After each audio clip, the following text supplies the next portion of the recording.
Hey, buddy. Oh, I think this new dog is finally settling in to our living arrangements. She was coughing really bad last night, which scares the shit out of me because I can't afford to take dogs to the vets right now. I'm hoping to God she's not fucking sick. And if she is sick, I hope she doesn't contaminate Lulu or dog meat. But so far today, she hasn't been coughing so bad. So that's good. I'll figure it out. I mean, I got shit I can sell. But why am I making this video this time? What's my excuse? Besides just wanting to feel some connection to you, because I think that's the main thing, or at least a good sized portion of it. And I guess the question you might be asking yourself is, who was my father? Now, you've heard all the stuff that your mother and her fucking flock of harpies have said. You've listened to me and probably put about as much credulity into that. Probably less.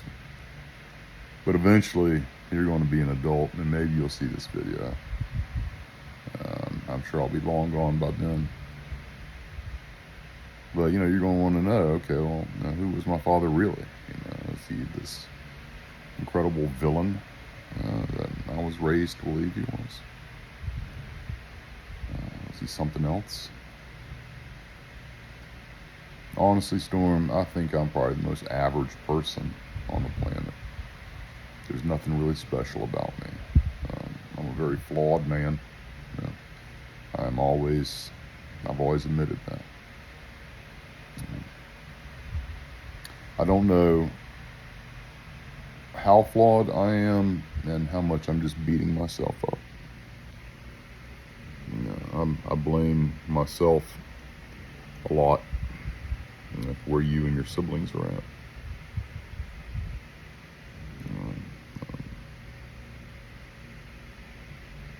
Anyhow, losing my train of thought there. Who am I? Who is Mike McLarty? Well, he was someone who loved you very much. I can't even have pictures of y'all around here. I've got them. I got them all stored away somewhere, but I can't see them. I can't look at them. Not daily. It would drive me insane.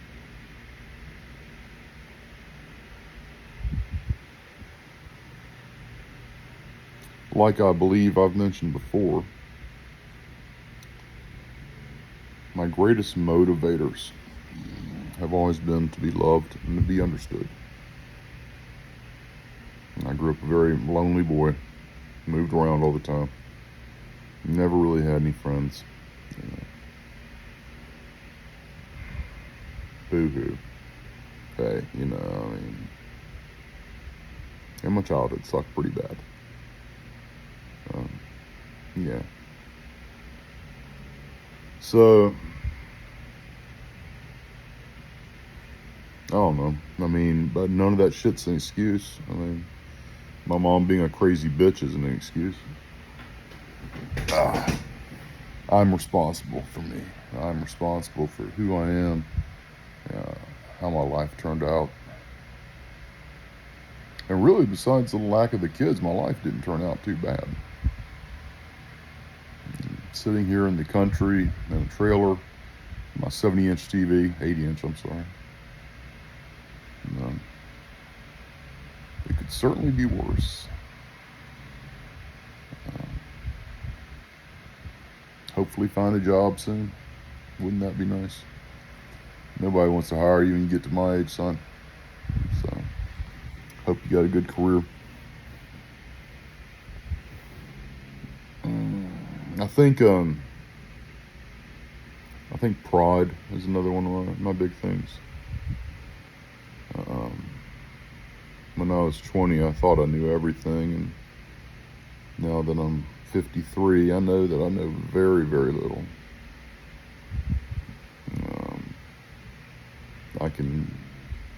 talk with some fluency on a couple of different subjects.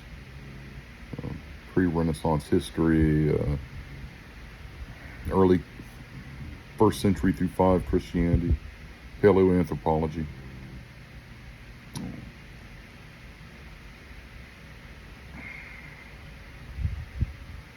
But on the whole, excuse me, hiccups. On the whole, yeah. So, they say the average IQ is 100. So my IQ is probably between 90 and 100. I might be a little bit below average. Just have a big vocabulary to hide that. Who knows? One thing that I have come to realize is how fucking unimportant shit is.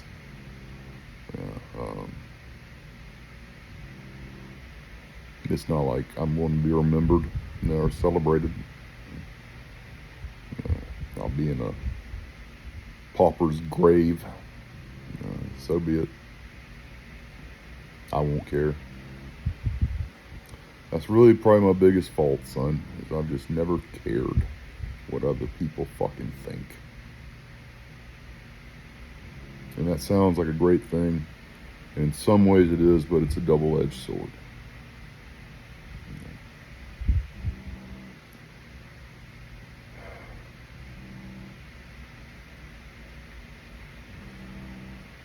At all points in my life, I should have stuck up for myself more.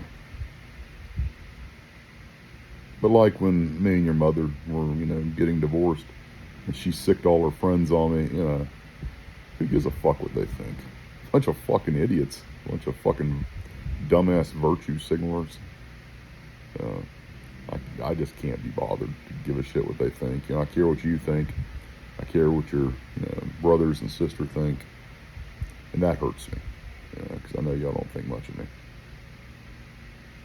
Y'all actively dislike me. Despite me never having done anything to you. Despite me trying to be your father. But, anyway.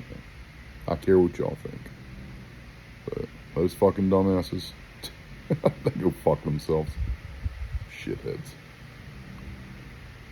But what a great story your mother weaved, huh? Yeah. Oh, I'm so abusive. Good God. I'm telling you, son. Yeah, that's something I definitely am. I'm definitely a misogynist. Yeah. Women have just fucked me over my entire life. Got no fucking use for them. Part of me hopes you're gay.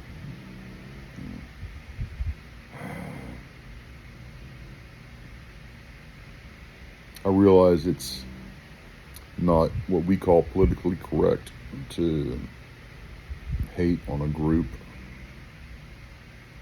because of some biological or religious, sexual, whatever. But I don't know, man. After 50 years of getting burned, I just can't do it anymore. So I hope you won't hold that against me too much. Plenty of other things to hold against me. Oh, Jesus Christ. I need to rewatch Training Day. Such a good film. Denzel Washington, Ethan Hawke, man, those are two of our greatest actors. Ethan Hawke, man, he makes some good fucking films. Jesus Christ. I'm not going to say he's the best actor in the world, but he delivers. He's not a bad actor either. I'm not saying that. I'm just saying, he's no... You really can't compare Ethan Hawke with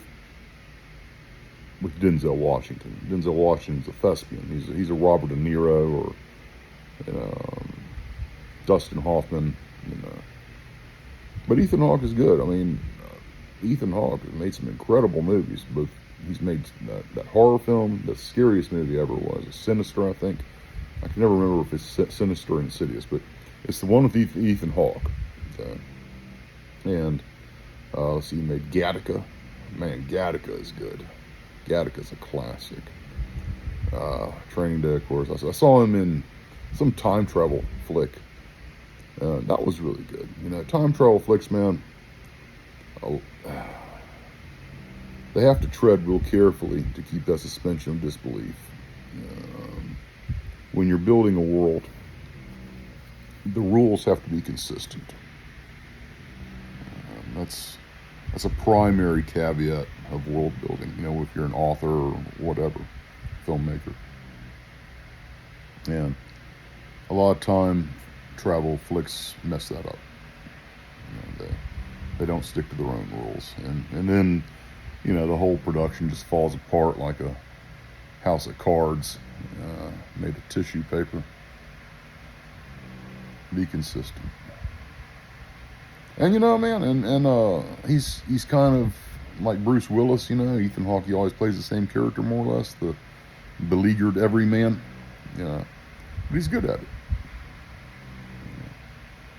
So I'll check out any Ethan Hawke film. Now, he's not my favorite actor. I just sort of stumbled across talking about him. But I don't know who my favorite is. Jesus, not Nick Cage. Danny loved Nick Cage. I just thought Nick Cage, after leaving Las Vegas, he just sort of sold his soul. But whatever, man. I'm sure Nick Cage gives two fucks what people like me think. Dog meat is snoring. Well, buddy. Anyhow, maybe one day you get a chance to get to know me for yourself. Wouldn't that be nice? To see you again. That's what keeps me going. That's what's going to kill me.